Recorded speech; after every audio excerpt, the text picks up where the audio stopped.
Hello and welcome to the 10th episode of the Next Man Up podcast. Guys, say hello. We're at number 10. We're at double digits.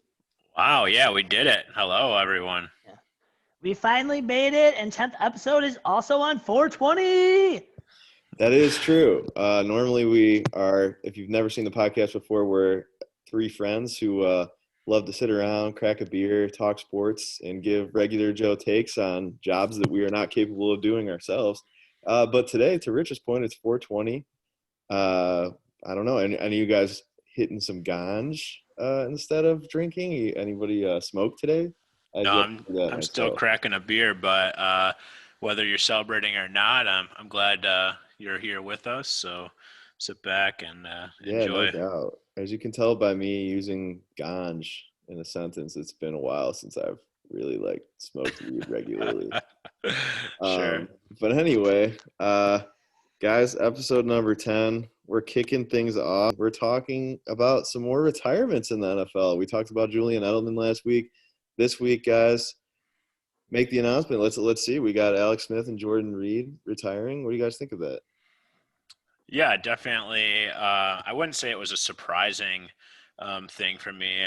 He was definitely a guy that I thought could be retiring. Obviously, he came back from that horrific injury last year. He did really well for, a guy that they said possibly would never be able to walk again when, they thought maybe he would have to amputate his leg. So it was really cool to see him come back last year. I have the utmost respect for Alex Smith. I feel like he was kind of always underrated as a player because of that game management title that he kind of earned, but he did a lot of great things in the NFL while all this the whole way being just kind of a stand-up guy. So kind of hats off to Alex Smith on a great career. Rich, you got anything to add? Yes, I totally agree. Alex Smith was class act of the league. He bounced around. He did not have a very smooth kind of start to his career, coming out as the number 1 overall pick to San Francisco. It took San Francisco 4 or 5 years to kind of get their pretty much shit together. And then Alex Smith ended up losing his job to Colin Kaepernick. And then Alex Smith has always been a very good, very solid, just good starter, great pro. He was always seemed very helpful with everybody he was around. When anybody talks about him, it's always good things. It was never anything negative. And for him to go out, bringing Washington to the playoffs, which was not supposed to happen at all, that was pretty impressive and a pretty solid way to at least end his career on more of a high note than getting hurt or injured again. Right, definitely. And obviously when we're talking about injuries, the other guy that retired, right after him or right before, I'm not sure the order, Jordan Reed is another player that in his own right has been very good when he's been able to stay on the field, but definitely struggled with injuries for at least that second half of his career. So another guy from Washington, do you think his retirement had anything to do with each other, even though it wasn't even likely that Alex Smith was going to return to Washington? I think Jordan Reed just retired more. I think it was more the concussions and health concerns and health issues because, again, that's normally why he was not playing, was those concussion issues. So with racking up a ton of those, it probably is a good idea for him to retire now before he does any more damage to the brain area than he already has from those concussions that has kept him out and off the field a lot. So I don't think they really relate to one another. I think it's just more so the timing was just a little odd, I would say. I agree. I think the only relation is that they're both injury-riddled players who have had great careers and bright moments when not injured. Alex Smith obviously had that opportunity to take Washington to the playoffs, which is really cool. Jordan Reed has not had the same level of opportunity lately because he's been so hurt. I know he's been like a sleeper pick in fantasy football for years now. It always seems like somebody rolls the dice on him when they wait too long to draft a tight end, and he's just never really pulled through for anyone. But, when he is out there on the field, he's a great player. So I don't know. Sad to see, but also two guys accepting the next chapter in their careers, which is nice. Sure. But I And think I don't. maybe that's. Oh, sorry, go ahead. No, I was going to say I don't want to spend a whole lot of time on this because we've talked Same. about I was this, just going to segue endlessly. it. But I was going to ask you, Rich, would you have rather had Alex Smith at quarterback rather than Andy Dalton? Oh my God, 100%. Andy Dalton would have been Alex Smith would have been a lot cheaper to begin with. The biggest thing with Alex Smith, though, is his deep ball is not as good as Andy Dalton. Andy Dalton has a little bit more zip on those deep balls. Sure. And with having Mooney and the other receivers that we have, it seems like Nagy wants to constantly push the ball down the field, which that's not Alex Smith's MO. So I understand a little bit more the Andy Dalton signing, but I would personally rather have Alex Smith.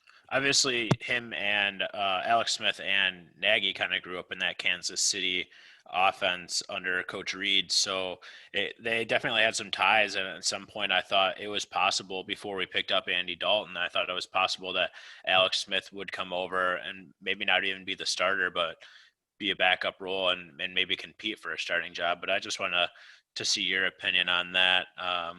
But yeah, as Austin was trying to transition over talking about injured players, we wanted to talk a little bit more about Murray's injury in Denver and how his injury is going to impact them, I guess, for the rest of the year and into the playoffs. Yeah, no doubt. Unfortunately, injuries know all sports, and I think a guy that I'm really ashamed to see get hurt this year is Jamal Murray. Certainly not among the superstar company.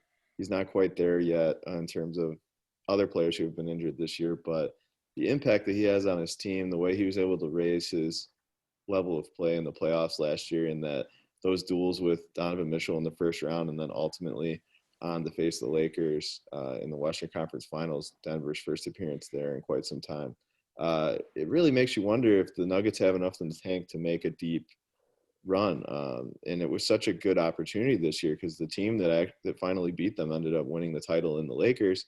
And the Lakers are struggling to gain footing from a seeding standpoint with LeBron and Anthony Davis out. I think Davis is about to return soon, but LeBron's 35. Davis has quite a bit of injuries himself and not a very healthy history as of late. So I don't know. It's a shame to see Murray getting hurt. He's so young, and you would think this is the year with Phoenix and Utah atop the standings that Denver, they might look back on this one as a missed opportunity. But you might look at this iteration of the Denver Nuggets and say, as a Nuggets fan, this was our best chance to win a championship. I mean, the team is still young, but they really had an opportunity to sneak in there. They got off to a slow start on the year.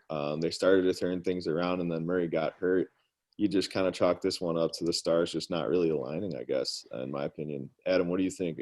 How are you feeling about the Nuggets with Murray out?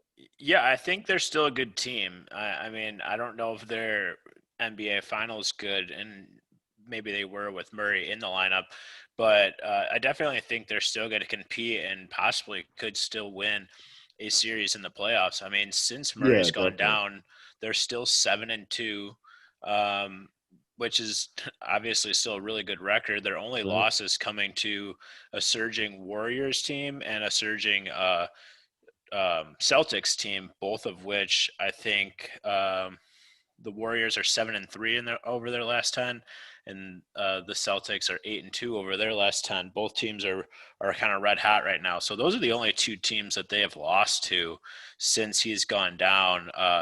The Joker's still in that MVP conversation, and it's possible that with Murray going down, if they continue to play this well and win games, that he would actually up his likelihood of possibly coming away with that MVP title. So Definitely. We'll see how it goes from here. But yeah, if they continue to keep winning games with Murray out, then I think that helps the Joker's chances of taking home an MVP possibly. And I think, like I said, I think they still can win a series or two in the playoffs, but definitely hurts their chances at kind of going all the way. And like you said, this might have been their year if he would have stayed healthy, and it's just kind of a disappointing loss for them. But I'm not taking away from them anything. I think they still have a shot at doing that this year, but it definitely hurt their chances. Yeah, and I think you also put on here, it jogged my memory as well. This is a great opportunity for Michael Porter Jr., who's kind of trying to be that third star on Mm-hmm. Denver, and he's obviously going to get a lot more shots, a lot more opportunity. And if he can make some noise and gain some confidence and any semblance of a little playoff run, like you said, I think you and I have similar expectations. I think they're going to probably take one step back in terms of, maybe only being able to advance to the second round. I don't think they have a conference finals appearance in them this year. Phoenix looks really good. The Clippers are starting to look a little bit better. The Lakers are going to get healthy and I think jump back into the fold. But Sure. maybe this is still a good season because it helps some of their younger players develop. Maybe they'll get Right. Bull in the rotation a little more. Michael Porter Jr. is going to get more shots, have a bigger role in the offense. Going to Right. have to take shots with the game on the line a little bit more. And so maybe, yeah, I think on paper this year will be a step back, but maybe in the future this is actually something you can point to that really helps them if they are able to get up over the hump someday and win a Right. And Michael Porter Jr., I believe he's shooting over 50% and is averaging over 20 points a game since Murray's gone out. So he's really kind of championship. stepped up. And as you were saying, kind of becoming that next option. I mean, right now, yeah, he kind of looks like the number two star on that team. And so if he really kind of continues to progress even more than he has already, which he's done some great things before Murray's gone out. So, yeah, I think this can be a learning experience, and I don't doubt that they can still win a series or two in the playoffs. But I definitely think it's not a lost season because of that experience that they're gaining, Yeah. and then we'll maybe see them next year be able to, if they stay healthy, kind of make that finals run, because I don't think they're really going to lose a whole lot this off season. The nice thing about Denver is I think we all forget that they're so young. They've got so many. I mean, Michael Porter Jr. was a kind of a sleeper pick. They've had the luxury of being able to roll the dice on some really good players with a little bit of injury history. Michael Porter Jr. being one, Bull, who I mentioned, and then also R.J. Hampton. So they've got a really young team, and we probably haven't seen the best of Denver. Sure. I'd like to think they'll make it back to the Western Conference Finals at least one other time in this iteration of the team. But yeah, they're so young, especially when you look at Michael Porter Jr. and those other two guys I mentioned, and Bull and RJ Hampton. They have a lot of players with star potential on their team, and even if Murray doesn't come back the same in the future, it could just be sort of a changing of the guard of sorts. Denver is really set up sort of like the San Antonio Spurs were in their kind of playoff streak. I can't see this team being bad for a long time, but it's kind of got to be a perfect alignment of all of those players panning out, or Murray getting back to form in order for them to be like truly championship contender level like they were last year. Sure. Yeah, and speaking about a team that is pushing to make the playoffs, our Bulls still have a shot at making that play-in tournament. Do you think that's a good thing for them to get in, or do you think that's a negative thing because it hurts their draft potential by making the playoffs this year? No, I think it's a good thing for them because I think we're at the point where you can only put so many draft picks on a team before it just starts the hierarchy of experience just starts to get confusing. I think when you have so many young players, all of them think that they're going to be that second or third star on the team, and it gets hard to establish roles and things Hmm. of that nature. I'd like to see this team get some experience for players like Zach and Vucevic, and Vucevic has some playoff experience already, but just some of the core older players of the team that are still fairly young, getting them some playoff experience and some opportunity to lead in big situations would be really good for the Bulls. And I think the other thing that I think maybe people overlook is that when teams make the leap to becoming a playoff team, a lot of times they add veteran support that not only helps these guys in the locker room, but also on the floor. I look back to the 76ers in the year where they had JJ Redick and they had Marco Bellinelli, and that was one of their first years where, they kind of got a high seed in the playoffs and got sort of a taste of playoff experience. Then they also had Jimmy Butler, I believe, the following year.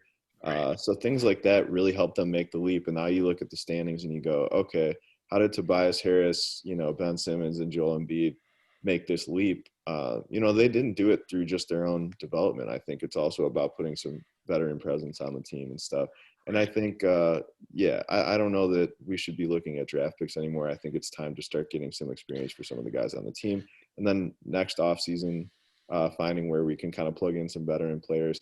It's nice to see Thaddeus Young in Chicago. We need more guys like that, in my opinion. We got to cut into this rotation and kind of figure out which young players we want and which young players we need to move on from. And a playoff berth is the best opportunity to show who has a future on this team and who doesn't.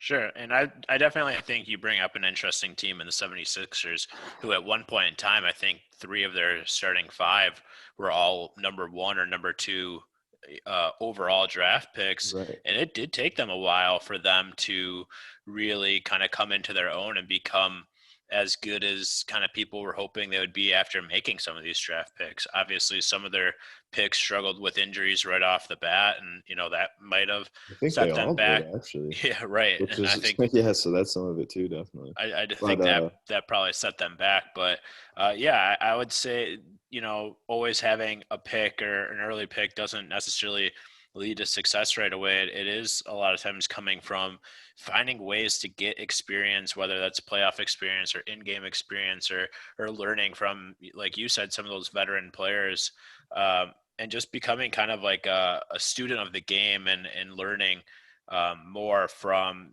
players that have been there before. I think that's huge for a team. So I would definitely agree with you, whether they go far in the playoffs or not, which it doesn't look like at this point that they're, finals contenders or anything, but I hope that absolutely they kind of get some of that playoff experience, get some of those games, whether, they can just win some of those play-in games and make the actual playoffs. Even if they get out first round, I think, just being there, it would be a big step forward for many of the players on the team, especially kind of those young guys who have never been there before, like Kobe and Zach and maybe Lowry Marketing, who may or may not, be on the team next year, but definitely get some experience. And I think that would be big for them. I Yeah, like that. absolutely. I would say I like that take, Austin, about the veteran players. That is such a very I feel underrated thing that a lot of people Mm-hmm. don't talk about, especially for basketball, where getting a veteran to come and help teach the young guys different things, how to have that winning mentality. But a good solid veteran isn't going to go to a non-playoff contender or Right. non-playoff team. So that Exactly. was a very I really like that one. No, yeah, that's a great point, Rich. And that's the thing too is, you can either keep rebuilding forever or you do have to kind of make that push into being a fringe playoff team. Veteran players are not going to take a reduced contract to give up on, kind of a starting role on maybe they'll go start on a bad team if they're, going to play on a bad team. But I think we've got sort of our starting lineup pretty well fleshed out. But what we really need is just some veterans to come off the bench. Maybe guys who don't even play big minutes, but are just there, like Rich said, to be kind of a Sure. locker room, presence and teach guys how to be a professional and how to have that winning mentality. I think that's the next step for us. I think we're done drafting players, in my opinion. I think we have the young core that we need. The Vucevic trade to me symbolizes that we're in win now mode. That's a 30-year-old center who's now our first or second best player on the team, depending on how you rank him. And I think it's time to just enter win now mode and to just see what damage, if any, we can do come playoff time.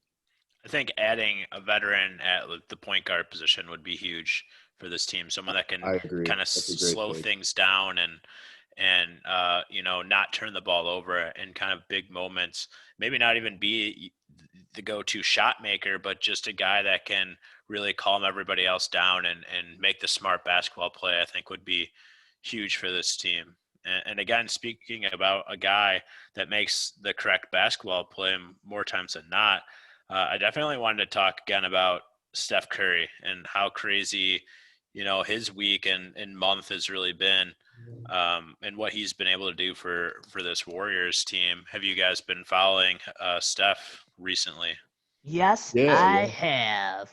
I'm going to definitely chime in on this one for basketball. I have been hearing a lot. I have actually been looking into this a lot, which Steph has had a pretty crazy week scoring, winning some games for Golden State on top of that. But it also brings back to one of our segments like earlier on. I think it might have been like our pod 3 or 4. I think where we were talking about when your team's not very good and you have a superstar, on how kind of easier it is to drop that many points or to patent those stats because the team is so bad. Because Steph Curry, when they were winning championships, like obviously played super well. I'm not saying he's not a superstar or anything like that, but like his numbers were not as good as they have been this year when the Warriors are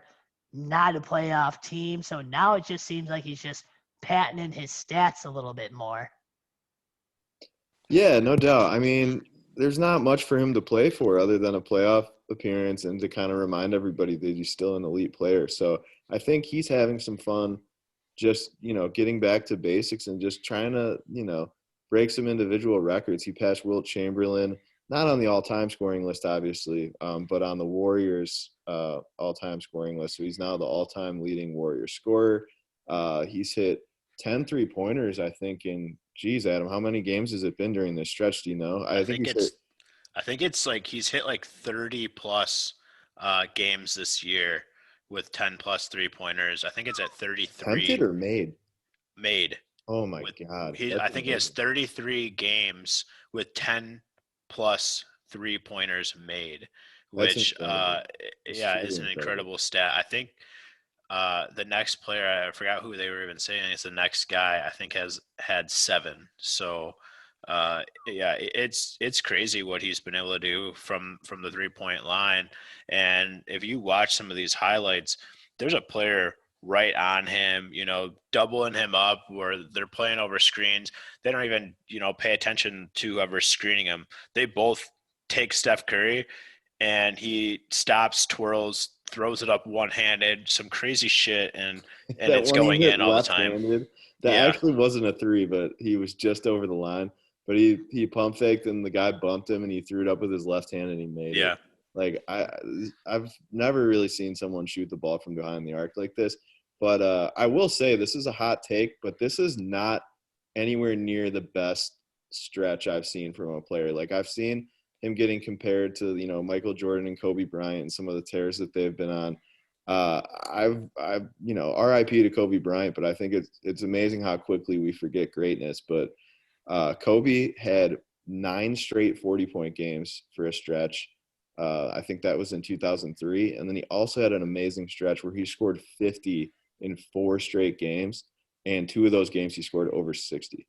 So Yeah, crazy. I mean, it's crazy to look at this stretch in terms of a string of 30-point games that Steph's put together, but he's hasn't hit 50 in any of the current games in this current streak. Although he has scored 50 a couple times this year, I think. Mhm. But yeah, I think he's done. I read a statistic where Michael Jordan has had a streak almost as long as this twice in one season after the age of 33. So I think Right. it's important to remember that, like, as incredible as the shooting is for Steph Curry, the fact that he's doing this, hacking up this many 3-pointers a game. I mean, I think he attempted like 17 last night or something, and 19 the night before that or something like that. So shooting almost 20 attempts a game from the 3-point line. And he's still not scoring at the same rate as some of these guys and Michael Jordan and Kobe Bryant stuff. Not to discredit anything he's doing, but I think it's just marvelous to see someone competing with all-time greats. I always think that's much more fun to watch than just some regular season basketball and people competing for MVP. Steph's not going to win MVP this year, to Rich's point, because he's the only star on the team, but props to him for going out there. I've seen some articles, and I completely agree, where he has really saved the regular season. There's not really much to watch right now. So many players are injured. There's really nothing to play for. With this play-in tournament, I think there's far less of a mad dash for the final, playoff spots and stuff. So there's not really much going on down the stretch here, but Steph Curry just gunning away, playing against, himself basically, and trying to break this 3-point record for 3-pointers made, which just seems inevitable at this point, bearing no catastrophic injuries or anything. But it's just great to see a player competing against all-time greats, and it's been fun to watch.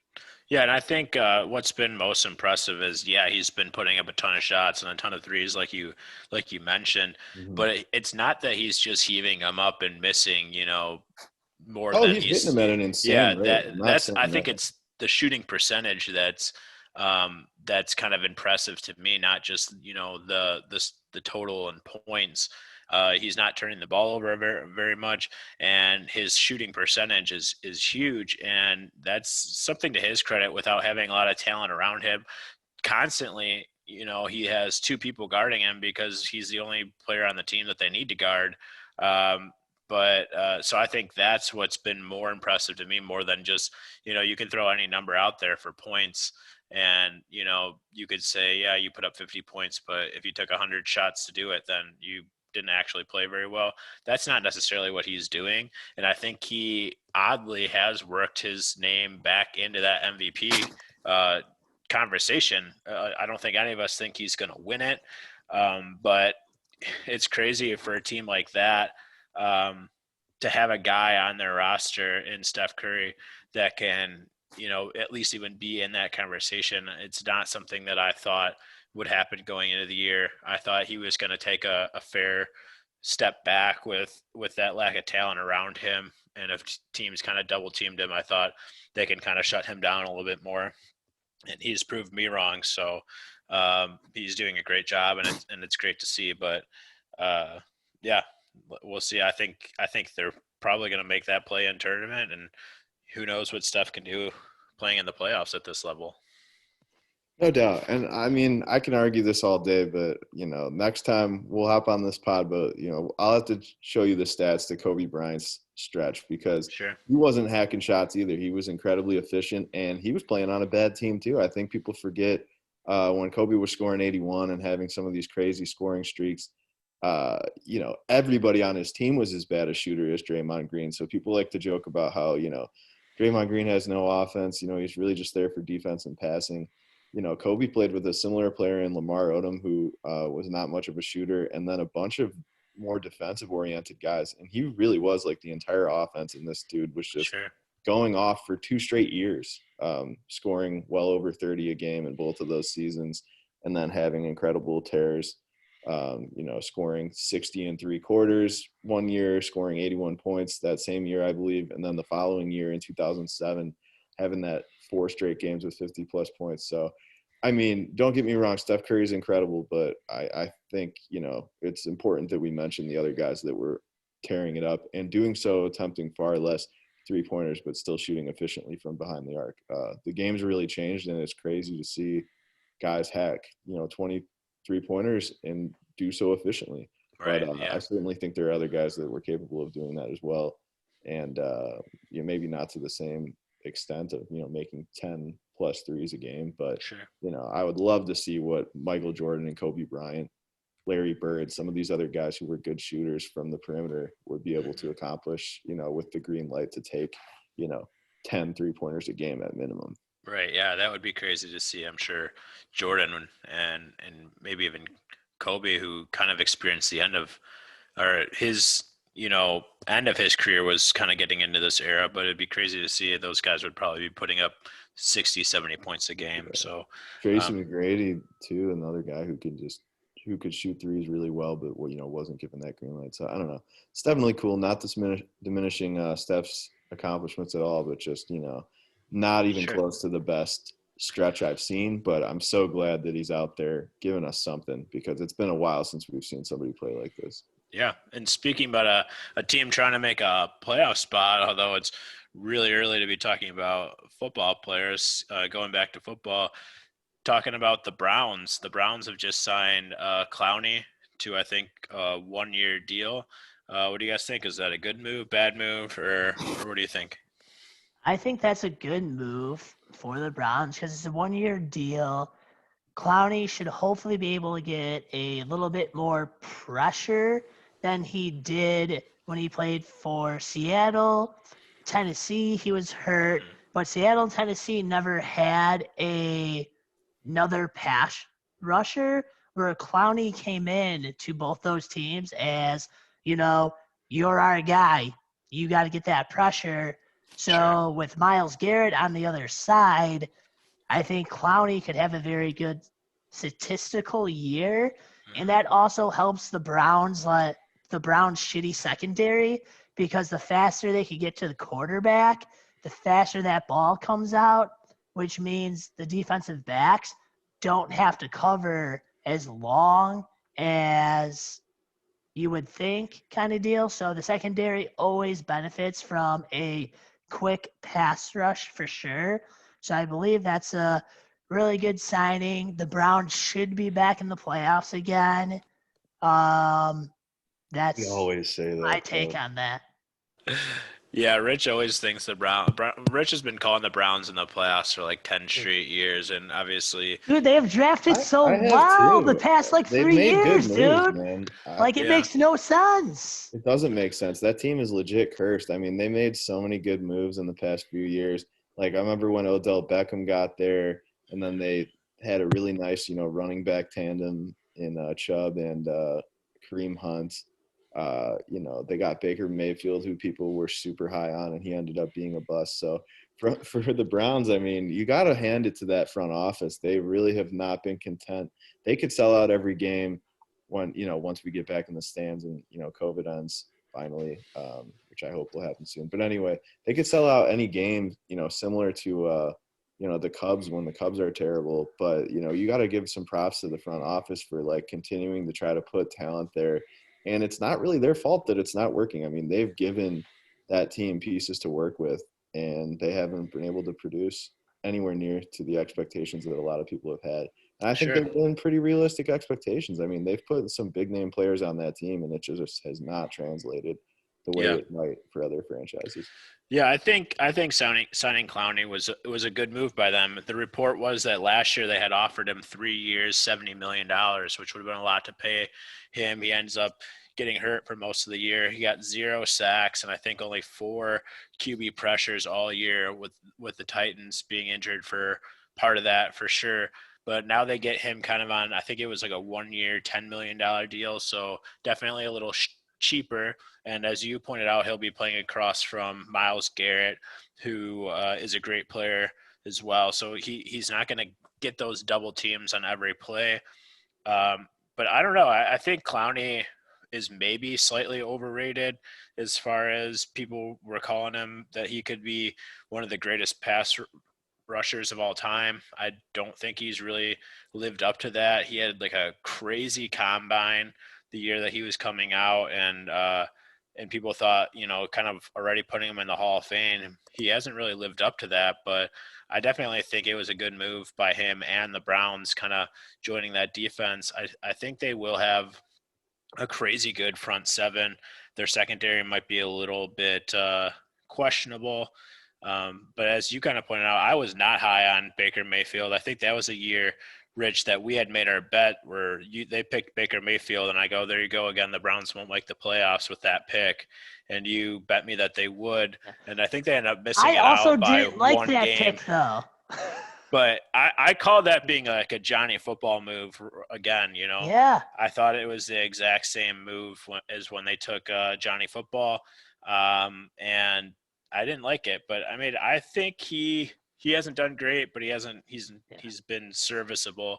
So He I played think really they well with Kevin Stefanski, though. His stats and everything last year compared to the previous year, yeah everything improved. Everything was upgraded. Like yeah another year in that system, like this is his break or make. break or make year for sure this year Sure. because second year in the system, Odell Beckham should hopefully come back as well. You have one of the top running games in the league. Keep that defense fresh. Like, just like Austin said, they have everything. Everything's there for them to make a deep run in the playoffs, but these guys just have to be able to put it together. Yeah, And and it's I a think tough division. Like, I was just looking things up to refresh my memory, but they went 11-5 last year, and that made them the third best team in their division. So they're definitely, they are putting it together on paper, but in their defense, although I do think they should be achieving a lot more than they have, they are coming up at a time where the teams around them are also, putting themselves together quite nicely. But it's just, it's weird to see them not having more success. But if they were in any other division, I think maybe you could argue that they would be having more success. Yeah, I definitely think that division's going to be pretty good again this year. I think the Steelers will take a small step back. I don't really see them making the playoffs this year, to be honest. But I think Cincinnati might take a pretty large step forward, and I don't think they're going to be kind of the win on the schedule for every team as they were last year. With their quarterback going down early in the year, I think he'll come back. They'll probably get him some weapons, help that offensive line out a little bit. And I think don't be sleeping on Cincinnati this year. But I think the Browns, as we kind of mentioned, do have the talent to make the playoffs. It's hard, though. The Ravens should still be good, although, again, they lost some pieces on the defense, so they might take a small step back as well. But that's a tough division to play in. And I wouldn't be shocked if they don't make the playoffs, although I think they will. I think they will be good enough. And to kind of what you brought up, Rich, I definitely think the Stefanski experiment is going a lot better than the Freddie Kitchens experiment. I did not like That was that garbage. that hire when they hired So him. bad. Freddie Kitchen, that was the worst decision they made. Like when Right. they hired that guy, I was like, how can you like put all these pieces in place and do well, and then you just get this scrub that's never done anything?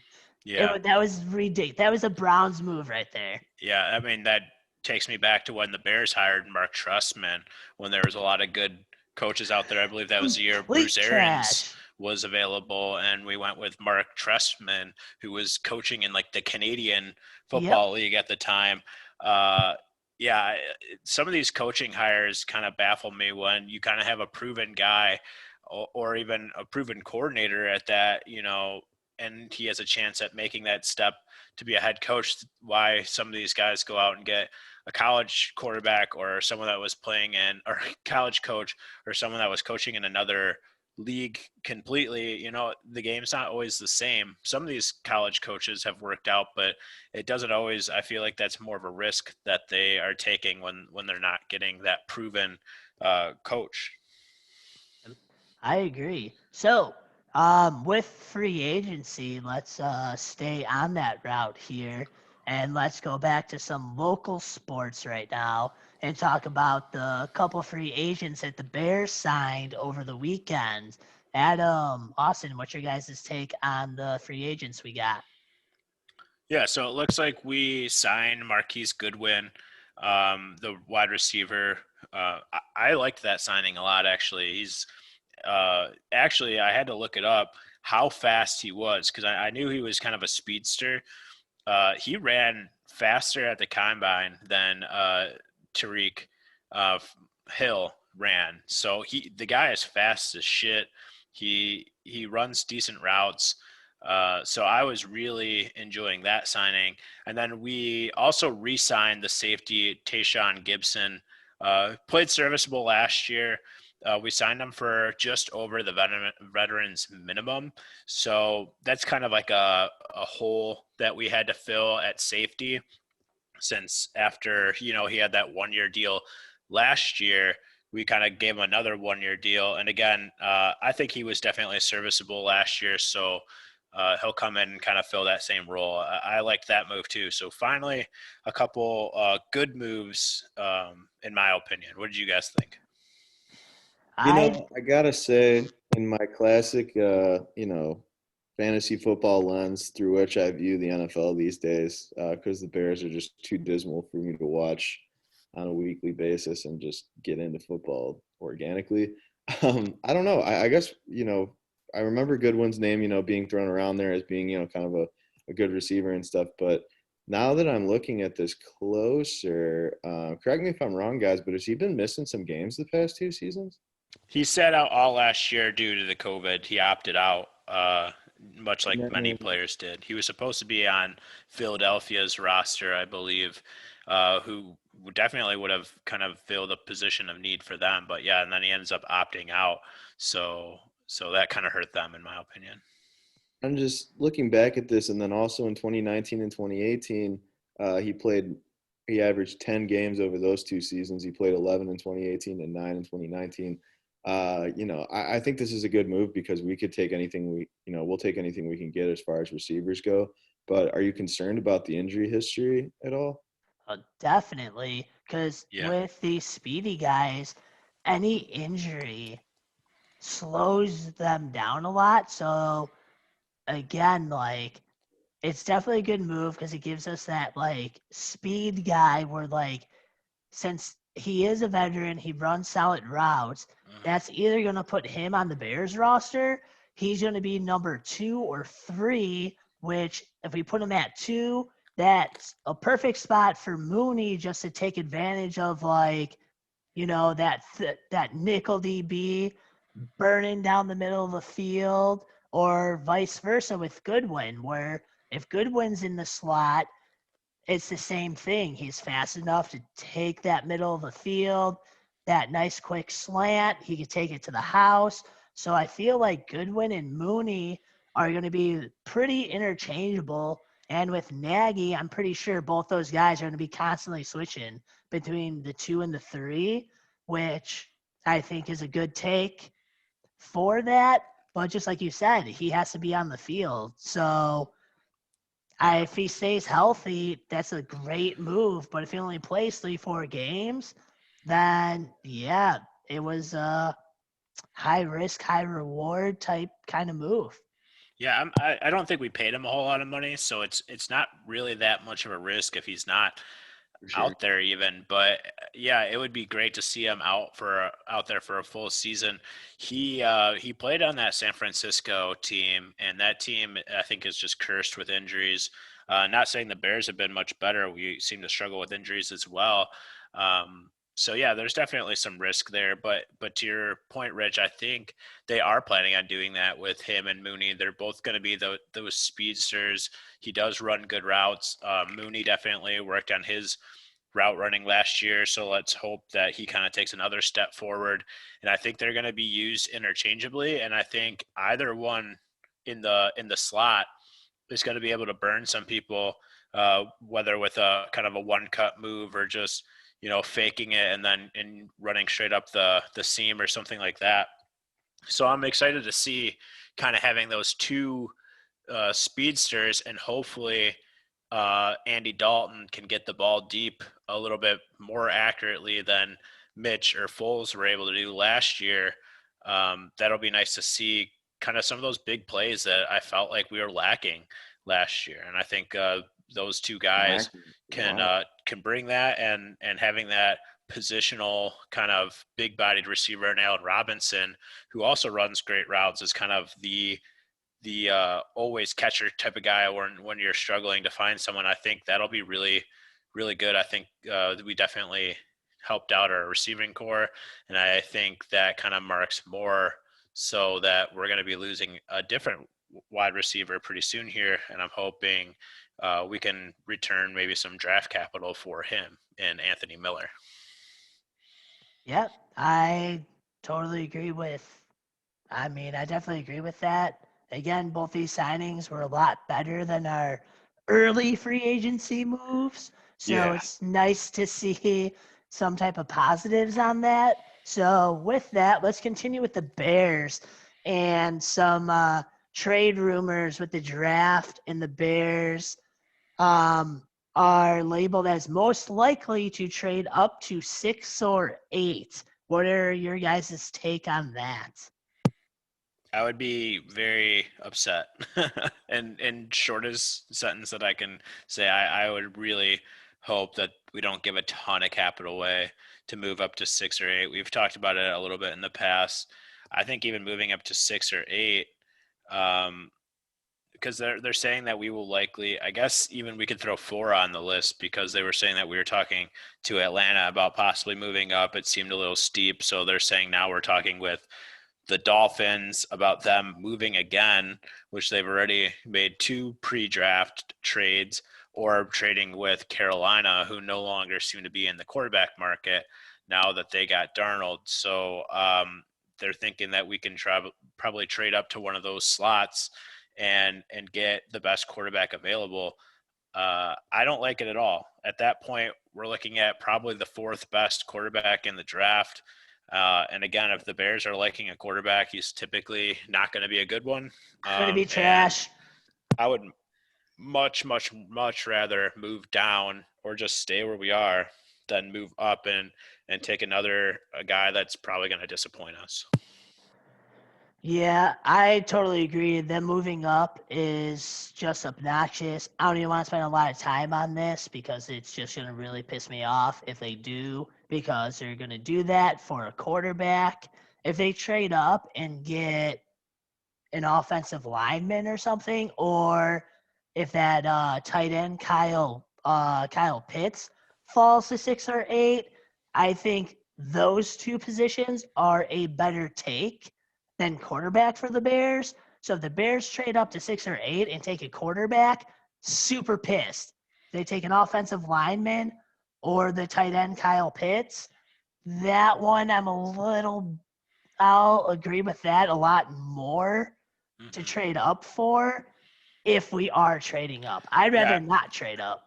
Yeah, I would definitely rather not trade up too rich, but even trading up, I mean, Kyle Pitts, I think, is going to be a possible Hall of Famer type tight end. I think he's one of the best tight ends we've seen come out of a draft class in quite some time. I think he's going to be a star. But I wouldn't even like that move as much, because we just kind of took a tight end last year, I think, in the second round, and we still do have Jimmy Graham on the roster. I think we'd have too much Fuck capital that dumbass. kind of tied up in that position. So I don't love it. Trading up, giving away a bunch of capital to get Kyle Pitts, although I think he's going to be good. And as far as offensive linemen, this draft is so deep with offensive linemen. Unless we're literally getting the kind of overall best offensive lineman in the draft, for sure, I wouldn't even like trading up to get an offensive lineman, just because I feel like we can get a serviceable starter and upgrade at the position in the late first round or even into the second round. So I would much rather do that. And then some people are saying that we might trade up to take a wide receiver. I mean, again, we have Allen Robinson for now on the roster. Darnell Mooney is up and coming, and now also we signed Marquise Goodwin. I don't consider the wide receiver kind of a need now position. I mean, I wouldn't mind them addressing that position kind of later in the draft, third, fourth, fifth round type stuff. But I don't think that's a must trade up type of position for us this year. So again, I can't point at one position and say, oh, if they traded up and grabbed him, then I would really enjoy that. Maybe I'm just against trading up, but I can't get on board with it no matter who we're getting, I guess, at this point. And we've been burned trading up in the past, and I think that's part of the reason we all probably feel that way. But I mean, Sure. I think I agree with what you guys are saying. Like, it doesn't make a lot of sense to trade up, especially since you said that that'll put you more in the wide receiver range of the draft than the quarterback range. Like, just in a quick mock draft, I'm looking at it now, like you said, most of the quarterbacks are going to go in the top 3 or 4 picks. So you're looking at maybe getting a top 5 quarterback if you're at 6 or 8. Is that really good enough to build your franchise around? And then by the same token, looking at this mock draft, you can get some offensive line talent kind of, much lower than that. And I don't know that wide receiver talent really matters, because if you don't have the offensive line and the quarterback to get those guys the ball, what's really the point of spending, draft capital on that? Yeah.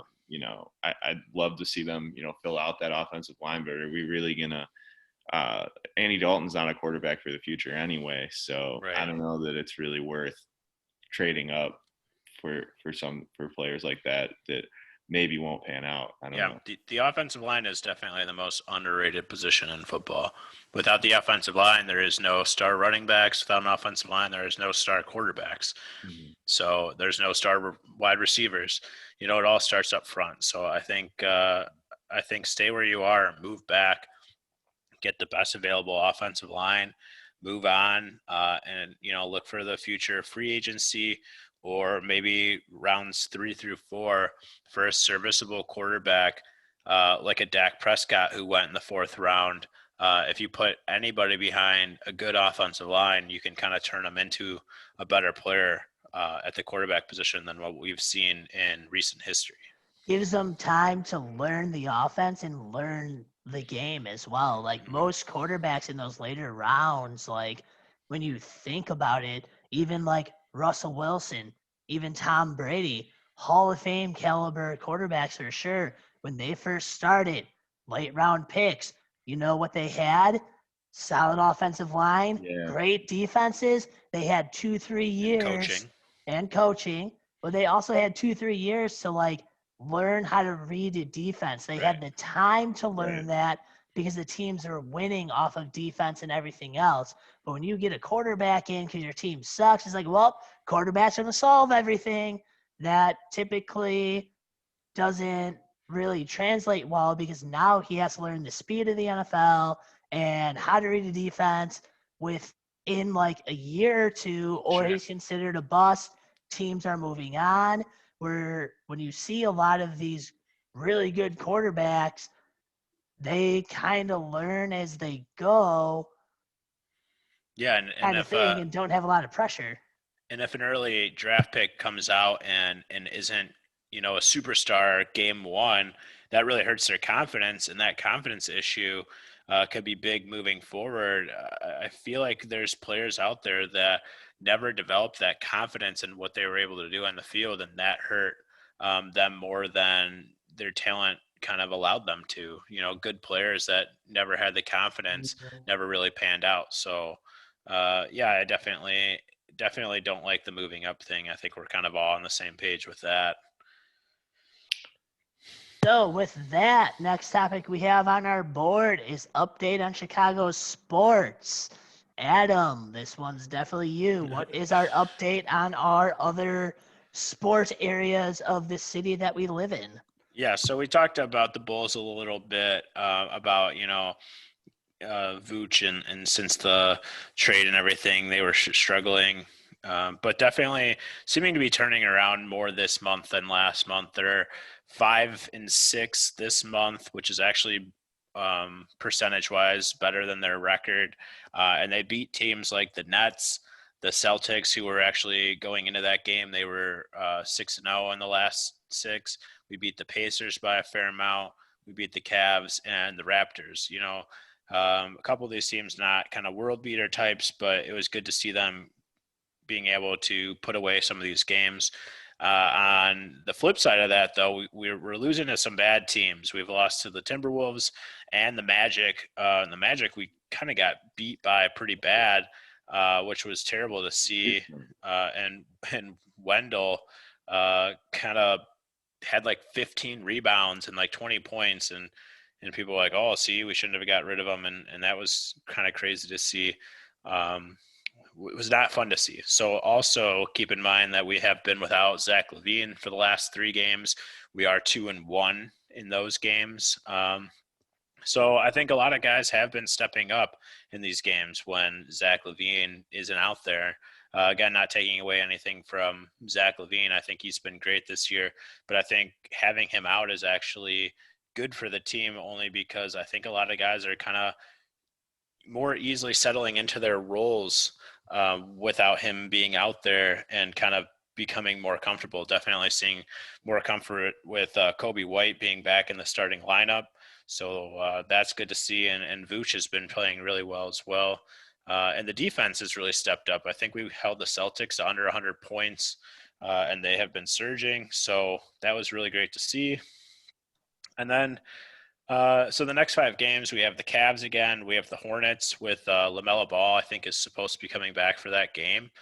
And then we play the Heat twice, and then we play the Knicks, which that'll be a good game, I think. The Knicks are one of those teams that have been kind of slowly climbing up those power rankings, and they've been playing a lot of good basketball lately. So some winnable games, but definitely not an easy road at making this play-in tournament.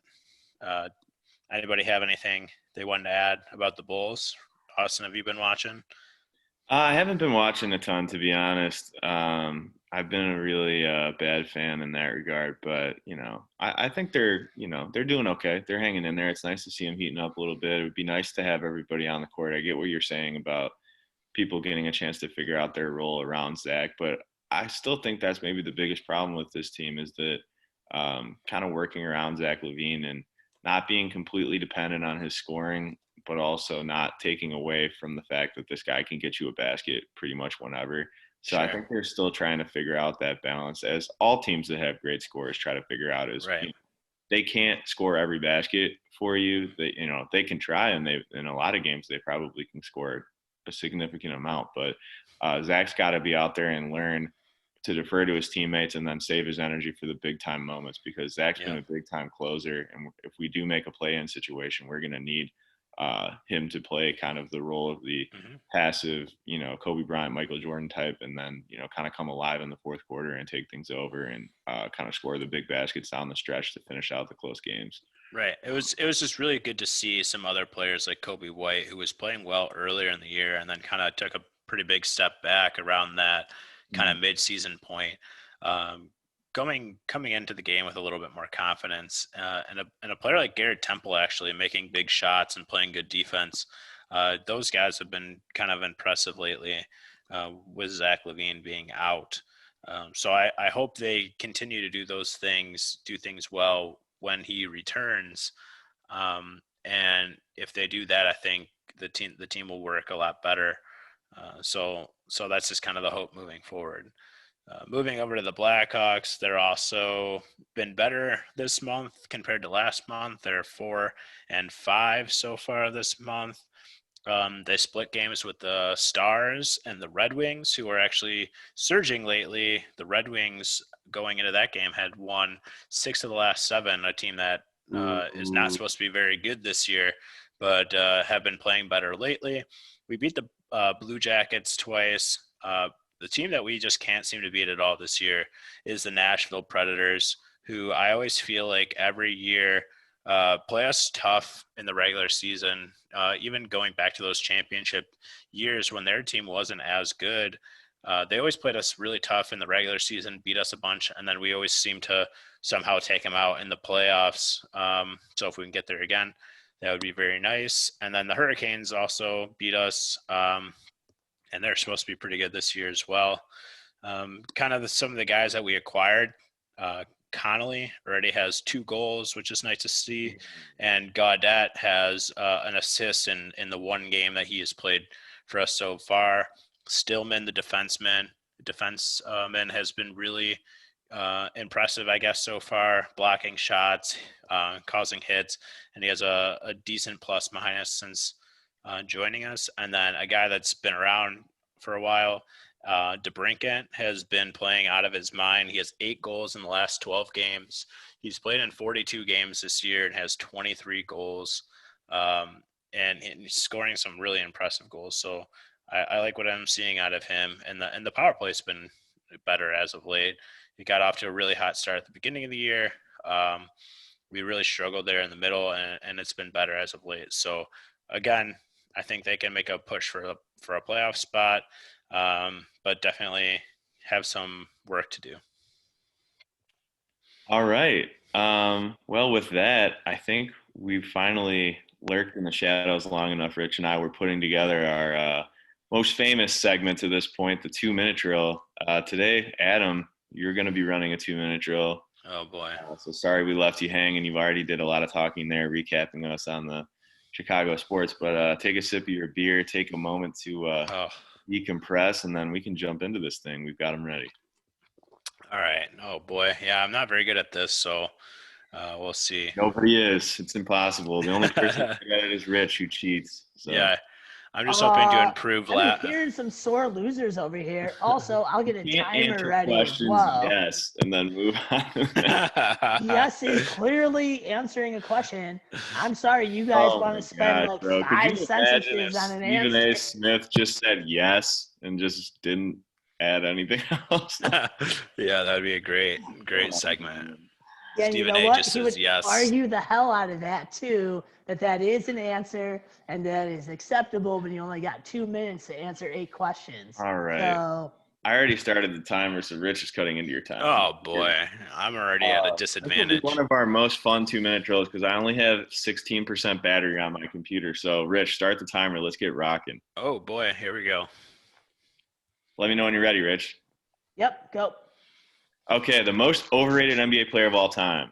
Oh boy, starting off with a hard one. Next, I'll come back to it. Okay, best sports fight of all time and why? I'm sorry? Best sports fight of all time and why? Oh my gosh, guys, you're really gonna kill me this early. Best sports fight. I'm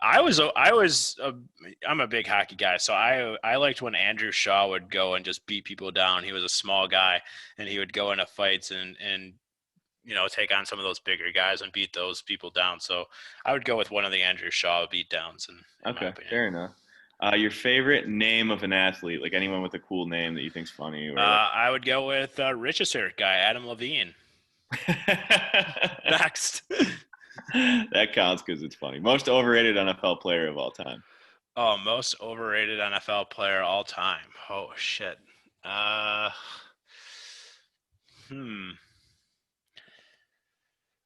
gonna go with Zeke. I know you guys hate my Zeke pick, but I feel like people think he's like the best running back of all time, and I think if he was on any other roster, he would be 45 seconds. like a fringe guy, even making Pro Bowls. I think he's way overrated playing behind a great offensive line. So I'll go with Zeke right now. Who wins the Super Bowl?